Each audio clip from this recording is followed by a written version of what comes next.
नमस्कार, स्वागत है आपका अमित्स वीडियो में। आज हमारी विशेष प्रस्तुति में जहां हम बात करेंगे हिंदू धर्म के सबसे पवित्र और पुण्यदायी महीने कार्तिक मास की। कार्तिक मास सिर्फ एक महीना नहीं, बल्कि यह है तपस्या, श्रद्धा और मोक्ष की ओर ले जाने वाला एक महामार्ग।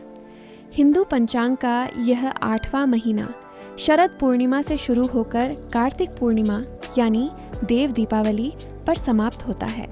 शास्त्रों में कार्तिक मास का महत्व बताते हुए इसे सर्वश्रेष्ठ मास कहा गया है, जो धर्म, अर्थ, काम और मोक्ष को देने वाला है।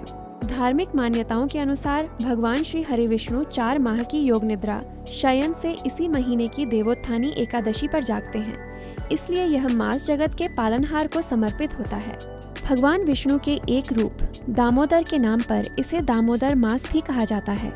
इस दौरान भगवान श्री कृष्ण और राधा रानी की पूजा अर्चना का भी विशेष विधान है।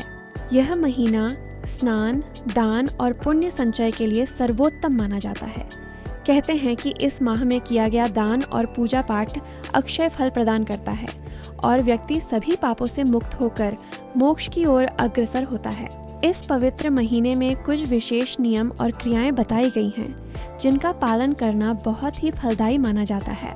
कार्तिक मास में सूर्योदय से पूर्व किसी पवित्र नदी जैसे गंगा, यमुना या पोखर में स्नान करना अत्यंत शुभ माना जाता है। इससे व्यक्ति को अपार पुण्य मिलता है। इस महीने में दीपदान का विशेष महत्व है।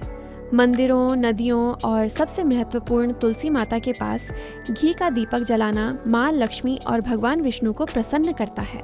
कार्तिक मास में तुलसी जी की पूजा और सेवन विशेष रूप से लाभकारी है। तुलसी के पौधे के पास रोजाना सुबह शाम दीपक जलाना और उनकी परिक्रमा करना सुख समृद्धि लाता है।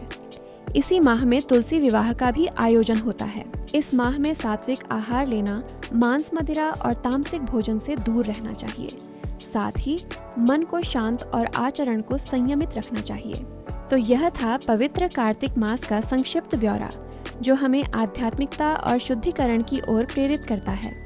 हम आशा करते हैं कि आप भी इस महीने में बताए गए नियमों का पालन कर श्री हरि विष्णु का आशीर्वाद प्राप्त करेंगे। इन्हीं शुभकामनाओं के साथ धन्यवाद।